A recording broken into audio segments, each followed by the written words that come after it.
Mind, speech and action. అదేనండి, మనస వాచ కర్మన శ్రీ సత్యనారాయణ స్వామి వ్రతం చేసుకోవడానికి బయలుదేరాము. హలో ఎవ్రీవన్, ఎలా ఉన్నారు? బాగున్నారండి? ఈ బ్లాగ్ కంప్లీట్గా శ్రీ సత్యనారాయణ స్వామి వ్రతం ఎలా చేసుకున్నామో దాని ప్రాసెస్ అండ్ తర్వాత మిగతా ప్లేసెస్ ఏవి కవర్ చేసామో వన్ డేలో చూసేయండి. స్వామివారి సన్నిధికి వెళ్ళే దారి మెట్లెక్కిన తర్వాత ఫస్ట్ లెఫ్ట్ తీసుకుంటే మనకి టికెట్ కౌంటర్స్, షాపింగ్ ఏరియా కనిపిస్తుంది. టికెట్లు వేరియేషన్ ఉన్నాయి, 500, 1500 అండ్ 2000 అని. దాని ప్రైసెస్ బట్టి మనకు పూజా సామాగ్రి మనమే తీసుకోవాలి, మళ్ళీ అది సపరేట్ అమౌంట్. 5ంటికి వ్రతమని పాపం 3ంటికే లేపేశాను వీడిని. ఇక్కడికి వచ్చేసరికి మళ్ళీ నిద్రపోయాడు. మా వారు పూజ సామాగ్రి తీసుకొని పూజకి వెళ్ళిపోయాము. టికెట్ని బట్టి డిఫరెంట్ హాల్స్ కేటాయించారు. మేము 1500 టికెట్ తీసుకున్నాము, అంటే వితౌట్ ఏసీ. ఇంకా ముందుగా మన మొబైల్స్ అన్నీ డిపాజిట్ చేయాలి. సో ఇక్కడ మొబైల్స్ డిపాజిట్ చేసేసి ఇంకా పూజకి వెళ్ళిపోయాము. 6ంటికి మొదలైన పూజ 7:30 లోపు అయిపోయింది. మేము తీసుకున్న టికెట్ ప్రకారం ప్రతి జంట దగ్గర ఒక్కొక్క పంతులు గారు ఉంటారు. ఆయన్ని పీట సదిరేసి నవగ్రహ పూజ, విఘ్నేశ్వర స్వామి పూజ చేయించి వెళ్తారు. తర్వాత మొత్తం కథ విధానం అంతా మనకు మైక్లో చెప్తూ ఉంటారు. వాళ్ళు చెప్పినట్టు మనం చేస్తూ ప్రసాద నివేదన చేసిన తర్వాత ఇక సత్యదేవుని దర్శనానికి వెళ్ళిపోయాము. చాలా బాగా జరిగింది దర్శనం. ఇంట్లో రెగ్యులర్గా మనం వ్రతం చేసుకుంటే చాలా టైం పడుతుంది కదండి, బట్ గుళ్ళో చేసుకుంటే 1 అవర్లో అయిపోయింది అనుకుంటాం. కానీ ఒకసారి ఆలోచిస్తే మనలాగా ఎందరో వెయిట్ చేస్తూ ఉంటారు. సో అందరికీ ఆ సదవకాశం ఇవ్వాలని ఆ భగవంతుడు ఇలా మనం పూజ చేసుకోవడానికి పిలిపిస్తాడు, అంతే. ఇలా ఈరోజు మాకు అదృష్టం వరించింది. ఎన్నో రోజుల నుంచి అనుకున్న మొక్కు తీరింది.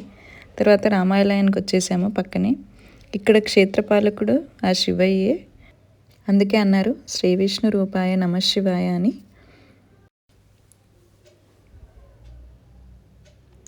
ఇంటికన్నా గుడి పదిలమని ఎందుకే అన్నారేమో. ఎంతో ప్రశాంతంగా దర్శించుకునే భాగ్యాన్ని ప్రసాదించాడు ఆ భగవంతుడు. ముందుకు మనకు ప్రసాదం కౌంటర్ కూడా ఇక్కడే ఉంటుంది.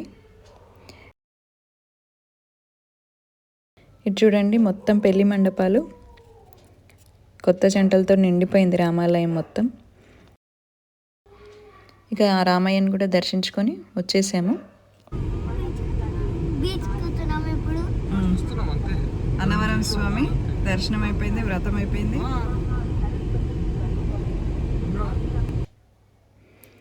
ఆ సత్యదేవుని మనసారా తలుచుకొని నమస్కారం చేసుకొని, స్వామి ఈసారికి ఇలా ప్రాప్తించింది, మళ్ళీ నీ దర్శనం అయ్యే భాగ్యాన్ని ప్రసాదించు అనుకుంటూ తలుపులమ్మ అమ్మవారి దేవాలయానికి స్టార్ట్ అయ్యాము. చల్లని గాలి బాగుంది మార్నింగ్ టైం. పంపానది రిజర్వాయర్ మొత్తం ఇదంతా. ఇది బ్రేక్ఫాస్ట్ చేసుకొని ఎట్లా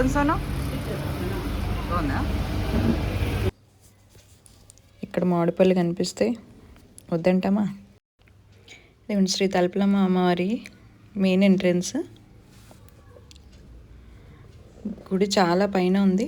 మాకు 1.5 hour పట్టింది సత్యదేవుని గుడి దగ్గర నుంచి.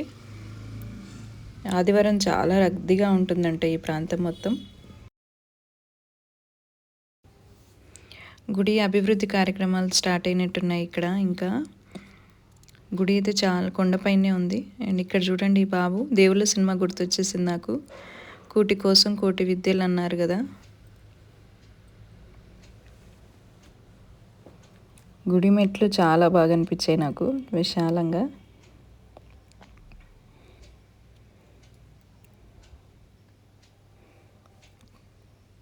ముందుగా విఘ్నేశ్వర స్వామి దర్శనం చేసుకున్నాము. ఇక్కడే కొబ్బరికాయలు కొట్టేసి పైకి వెళ్ళాలి.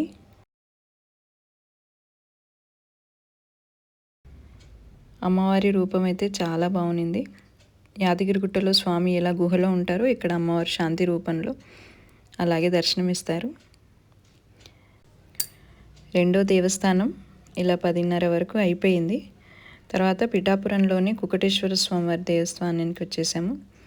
ఇది పురోహితిక అమ్మవారి ప్రతిరూపాలయం కూడా పేరుగాంచిన ఆలయం ఇది. ఆలయ ప్రాంగణంలో చాలా పెద్ద కొలను. అండ్ ఇక్కడ మనకి శ్రీ దత్తాత్రేయ స్వామివారి మండపం అలా ఉన్నాయి. ఎన్నో శివలింగాలు ఎన్నెన్నో రూపాల్లో ఉన్నారు ఇక్కడ. అవన్నీ దర్శించుకొని ఇలా కాసేపు ధ్యానం చేసుకున్నాము. ఇంక బయట ఆవరణలో కూడా మనకు అమ్మవారు దర్శనం ఇచ్చారు ఇక్కడ. ఇలా అయిపోయిన తర్వాత పిఠాపురంలో ఊరి లోపల శ్రీపాద శ్రీవల్లభ స్వామివారి దేవస్థానం ఉంది అంటే అక్కడికి వెళ్ళాము. ఇక్కడ కారు వచ్చేంత వీలు ఉండదు, సో బై వాకే వెళ్ళాలి. మధ్యాహ్నం 1-12 వరకే ఉంటుందన్నారు. సో గుడి క్లోజ్ అయిపోయింది, మెయిన్ ఆలయం. ఇంకా బయట ఆవరణలోనే కాసేపు అలా కూర్చొని దర్శనం చేసుకొని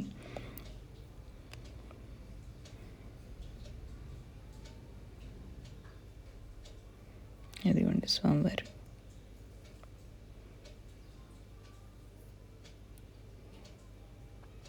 ఇక జయ గురుదత్త అనుకొని బయలుదేరాము. ఇక లంచ్ టైం అయింది, లంచ్ చేసేసుకొని మా వాడు బీచ్ అన్నాడు, ఇంకా కాకినాడ బీచ్కి వచ్చేసాము. ఈ వ్లాగ్ మీకు కంప్లీట్గా వేరేగా ఉంటుంది.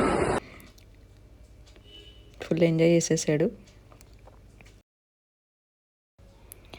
ఇక ఇక్కడ నుంచి కాకినాడ బీచ్ నుండి 4:30కి బయలుదేరితే ద్రాక్షారామం అరౌండ్ 6 వరకు వచ్చేసాము. దక్షారామం అని కూడా అంటారు. శ్రీ మాణిక్యాంబ సమేత శ్రీ భీమేశ్వర స్వామివారి దేవాలయం చాలా పురాతనమైన ఆలయం అండ్ పంచలింగాల్లో ఒక ఆలయం ఇది. ఓం నమ శివాయ అనుకుంటూ ముందుకెళ్ళాము. ఇక్కడ రావి చెట్టు ముందు పెద్ద కొలను కాస్త శుద్ధి అయ్యి ఇక్కడ కూడా మనకు లింగాకారంలో శివయ్య దర్శనం అయింది.